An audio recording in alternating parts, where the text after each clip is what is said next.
Debout pour le travail et pour l'éthique avant qu'il ne soit trop tard. Debout en nous rappelant devant chaque choix, chaque action, la pensée d'Emmanuel Kant. Demandons-nous chaque fois que nous sommes tentés d'avoir un comportement non éthique, ce que serait la vie si chacun faisait comme nous. Demandons-nous ce que serait une société de délateurs, de profiteurs, de voleurs, de corrupteurs et de corrompus, d'indisciplinés, d'insouciants, d'égoïstes, de fraudeurs. La liste est longue, mais la réponse est une, ce serait une société vouée à l'échec et peut-être à la déchéance et à la misère matérielle et intellectuelle. Alors, évitons de tels comportements. J'avais ajouté, déterminons-nous à débusquer, à écarter sans complaisance au besoin, à punir sans faiblesse ce qui ruine ce pays ou le desservent, les corrompus et les antinationaux, les roublards et les paresseux.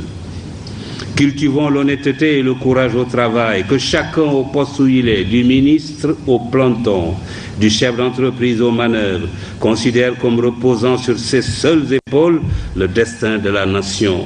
Inventons un système qui ne récompensera désormais que la compétence, le travail et la probité. La vérité est que, à cette époque, j'avais constaté que le Sénégal avait fait, depuis qu'il avait accédé à l'indépendance, ensemble avec l'ancien Soudan français, 2 faux départs. Le premier a été constitué par la rupture de la Fédération du Mali. Je regretterai cette rupture toute ma vie, surtout aujourd'hui, où chacun est convaincu que la principale erreur dans ce continent est d'avoir accepté de le diviser en micro-États, livrés face à nos maîtres d'hier, à la fatale loi de la division qui amoindrit et affaiblit ce qu'elle divise.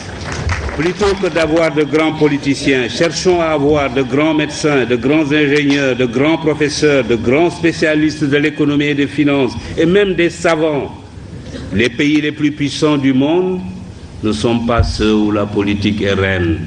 C'est plutôt le contraire.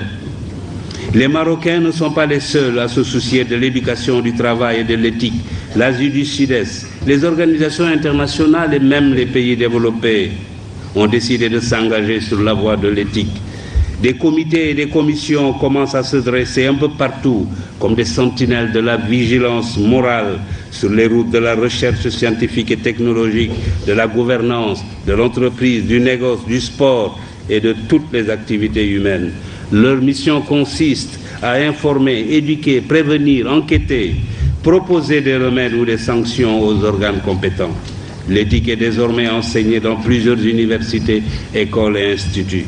Il nous faut participer à ce mouvement. Il faut alors que dans nos institutions, dans nos organes, nos administrations, nos ateliers et nos bureaux, partout, suivre cet exemple.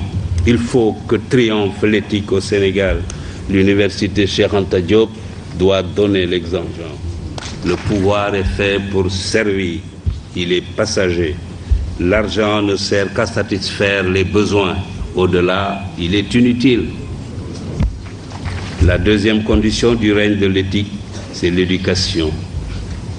Il est indispensable que nos enfants et nos petits-enfants bénéficient d'une bonne éducation. Tous mes amis des pays émergents me le disent, la clé de leur réussite, c'est l'éducation. Que nos étudiants entrent à l'université comme on entre dans les ordres ou au Dara, et que les meilleurs soient mis dans les conditions optimales pour devenir des cadres de haut niveau, ou même,